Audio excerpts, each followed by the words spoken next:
E aí galera, tudo bom com vocês? Gabriel Cabral, professor de Química do cursinho Ideia, tudo beleza? Bom gente, hoje é a nossa aula de ácido e base, parte 2, ou seja, se não viu a primeira parte, dá uma conferida lá para pegar as definições e tal, beleza? Vamos dar início.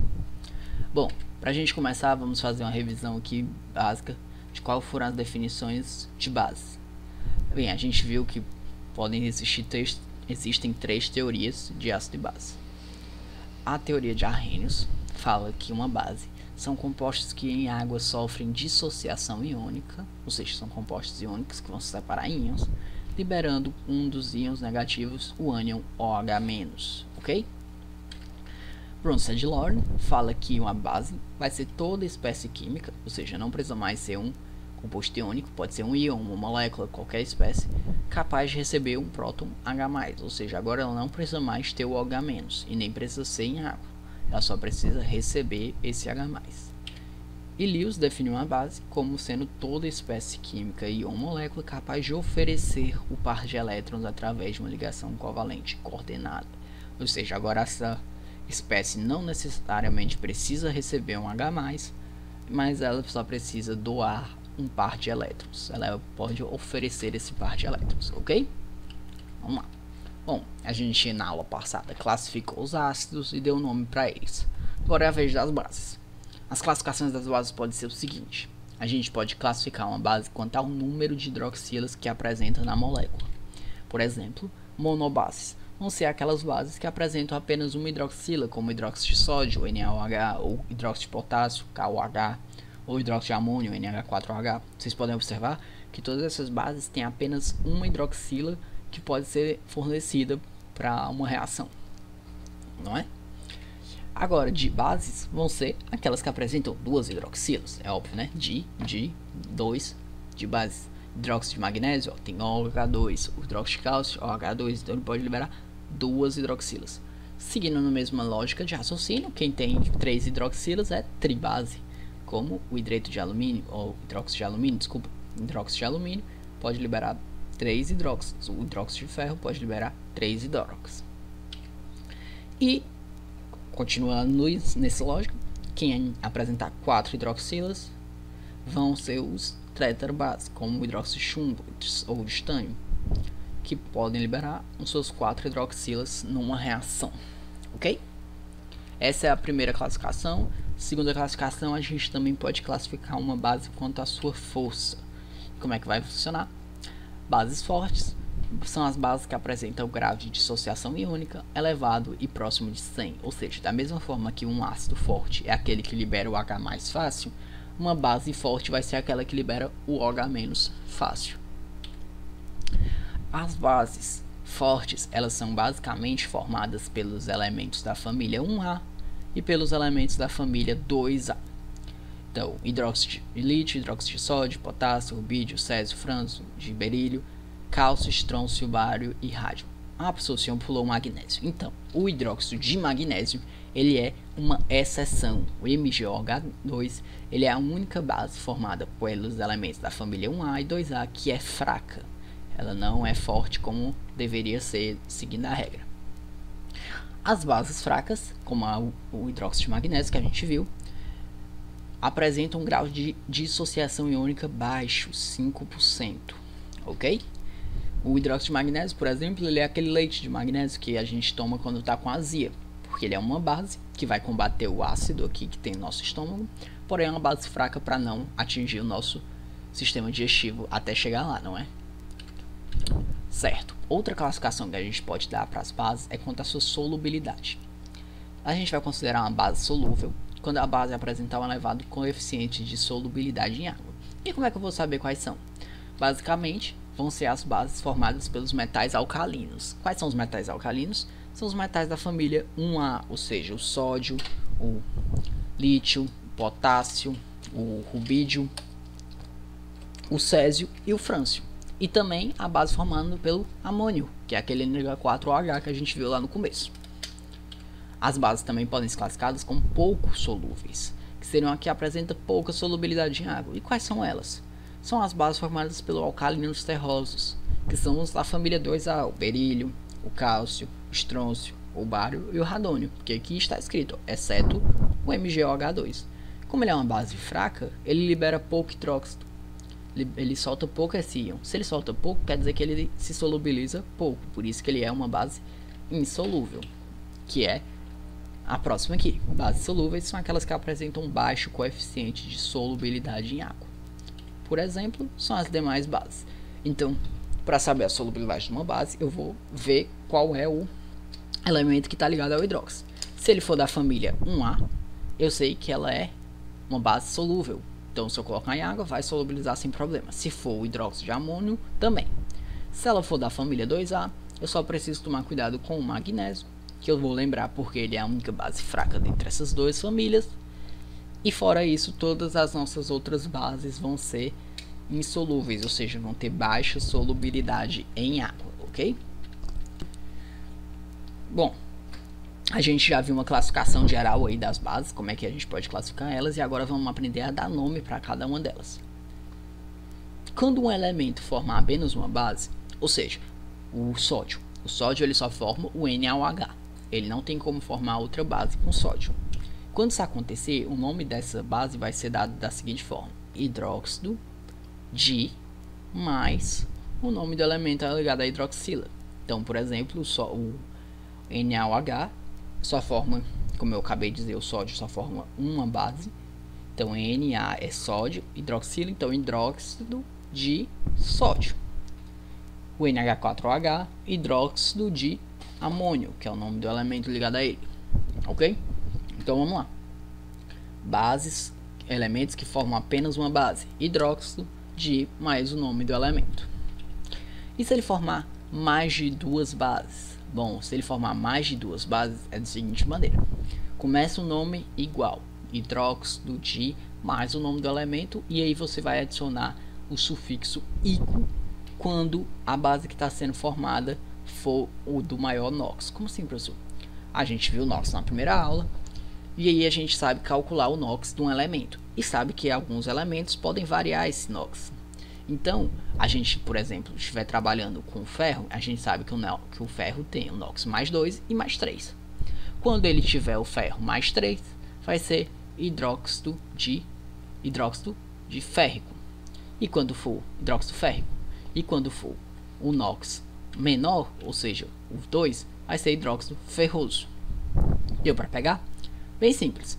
Tem as duas, você vai analisar a base, se ela formar mais de uma, vai ver qual é o que tem o maior NOx, adiciona ico, o que tem o menor NOx, adiciona osso. Eu trouxe aqui uma tabela com alguns metais que variam de carga. Então, o cobre, o mercúrio, o ouro, o ferro que eu citei, o níquel, o cromo, o cobalto, o estanho, o chumbo e o magnésio. Aí você pergunta, professor, o senhor falou que é ico e osso para quando vai formar duas, mas aqui o manganês ele forma 3.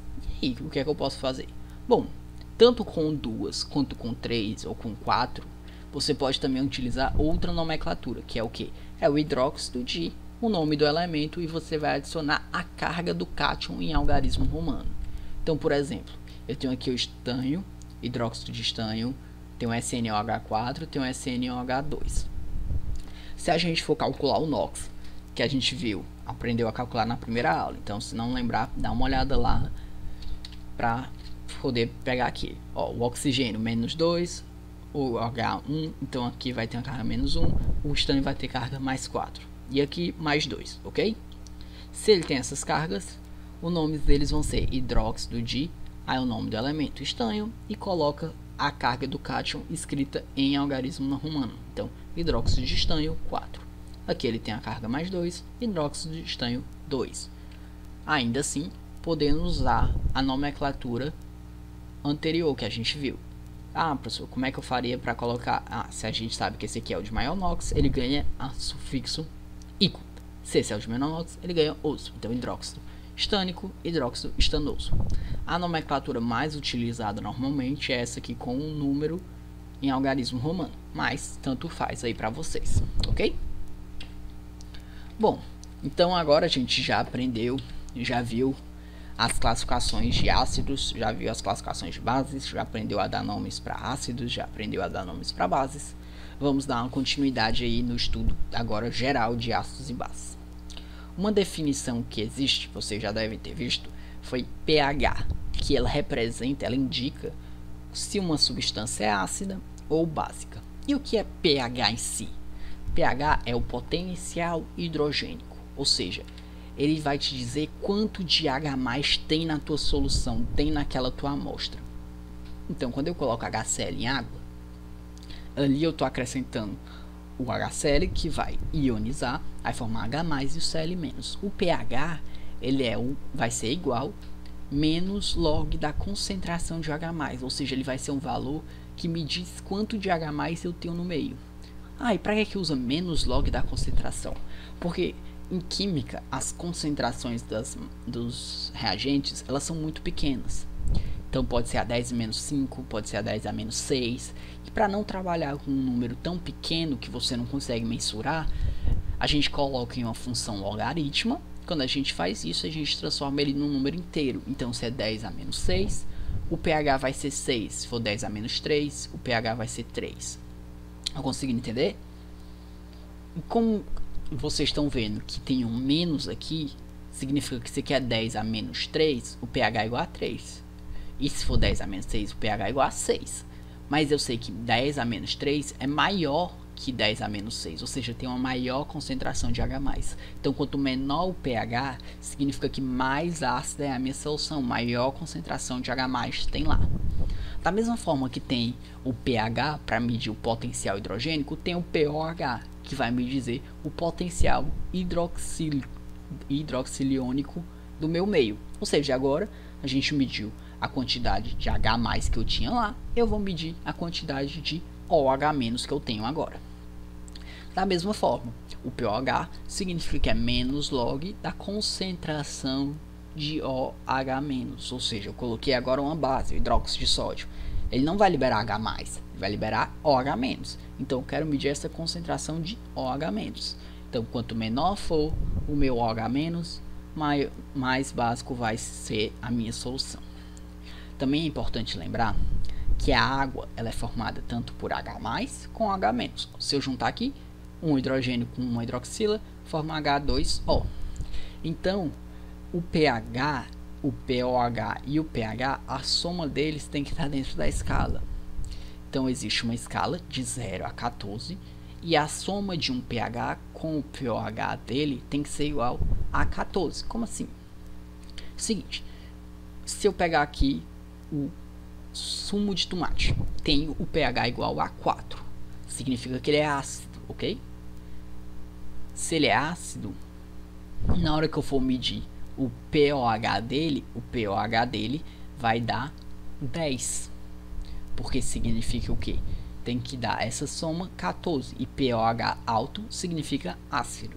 Então, do mesmo jeito que vocês estão vendo aqui, ó, pH 0, o pOH é 14. O pH é 1, o pOH é 13. O pH é 2, o pH vai ser 12.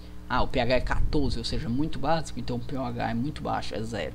Então vocês estão vendo que existe essa relação entre pH e pOH, onde a soma do pH mais o pOH é igual a 14. Então vocês estão fazendo a questão e ele te dá o quantidade de hidroxila e pergunta o pH. Então você vai calcular o pOH e aí bota pH mais pOH igual a 14. A equaçãozinha simples, um ao contrário do outro, resolveu. Beleza? Então isso foi pH e pOH, que é muito utilizado para poder indicar se uma substância ou uma amostra é ácida ou básica ou neutra. Bom, equilíbrio iônico. O que é isso? Equilíbrio iônico envolve a presença de íons, que seria o quê? Seria tanto o produto se transformar em reagente, como o reagente se transformar em produto. Então a gente tem que lembrar que a constante de um equilíbrio, ela representa a razão entre os produtos e os reagentes. Essa é a famosa constante de equilíbrio. Então, produtos, a concentração de H+ sobre a concentração de Cn-, dividido pela concentração de HCN. Como a gente está trabalhando diretamente com um ácido e uma base, essa constante de equilíbrio ela é renomeada para constante de equilíbrio ácida ou para constante de equilíbrio básica. E aí a gente coloca o famoso Ka. Então, Ka significa constante de equilíbrio ácida, que vai ser a razão dos produtos por reagentes, ok?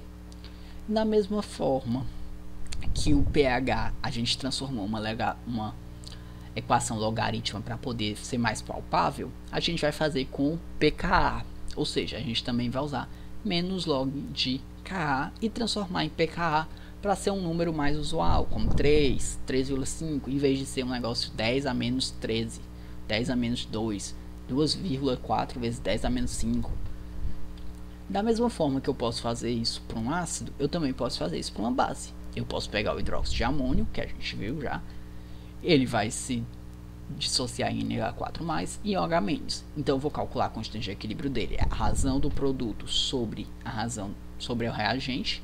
Então, Kb, ou seja, a constante de equilíbrio da base é NH4+, vezes a concentração de OH- dividido por NH4OH, ok? Mesma coisa, posso usar como pKb, transformando em menos log de Kb, tá bom? Então agora a gente também viu sobre Ka e Kb, que vão ser as constantes de equilíbrio de uma solução ácida ou básica. E por que é importante ver isso? Para a gente poder ver solução tampão. O que é uma solução tampão? Solução tampão é uma solução aquosa capaz de resistir à mudança de pH quando ácido e base são adicionados. Por que isso é importante? Por quê? Porque no seu sangue, você mesmo que está ouvindo, tem uma solução tampão aí que evita que você morra. Por quê? Porque se seu sangue ficasse muito ácido, você iria morrer. E se ele ficasse muito básico, também. Porque as suas hemoglobinas, elas só agem em uma determinada faixa de pH. Uma determinada faixa de pH específica. E esse tampão garante que se você respirar muito CO2, ele não vai virar ácido o suficiente para poder converter, para poder causar uma alteração nesse seu sangue.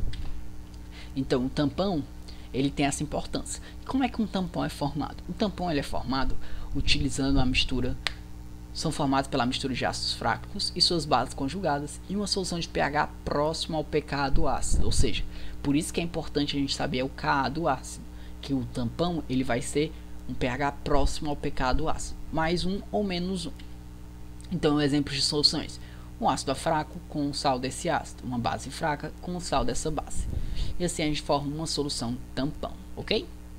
Bom, para a gente finalizar e já dar uma engajada para a próxima aula, que vai ser de sais e óxidos, eu trouxe aqui a reação de neutralização, que ocorre justamente quando a gente misturar um ácido e uma base. O que é que acontece? A gente neutraliza as propriedades de um do outro e forma o sal e a água como produtos. Por exemplo, quando a gente mistura o NaOH e o HCl e forma NaCl e água, ok? E por que é importante saber disso? Por causa da curva de neutralização, a curva de titulação, pode ser uma questão que caia na prova de vocês. Uma curva de titulação é o que? É você tentar determinar a concentração de um ácido ou de uma base usando um ácido ou uma base já conhecida. Por exemplo, aqui no caso, eu tenho um pH muito baixo, ou seja, eu sei quanto é esse meu pH, eu sei quanto é o meu ácido. Quando eu vou colocando uma base, ele vai neutralizando. E na hora que ele neutraliza, vocês veem que ele dá um salto. Esse salto significa que ele chegou ao ponto de equivalência, ou seja, eu usei a quantidade de mols, eu usei a quantidade necessária de base para neutralizar todo o ácido que eu conheço. Dessa forma, eu tenho como saber qual é a minha concentração de base desconhecida. Então, isso aqui é só mais uma maneira de identificar essas concentrações. Pode ser algo que caia na prova de vocês, para vocês já terem uma convivência. Então, foi isso, galera. Muito obrigado pela atenção. Espero que todos tenham ótimos estudos. Sempre lembrando, importante, não adianta ver só a aula, tenta fazer as questões, tenta buscar a apostila, tenta ir na internet. Mas é isso aí, muito obrigado, valeu, até a próxima aula. Não esquece de comentar aí embaixo, botar o que vocês acharam, sugestões, e pá, curtir o vídeo, compartilha com os amigos e tal. É nóis, valeu.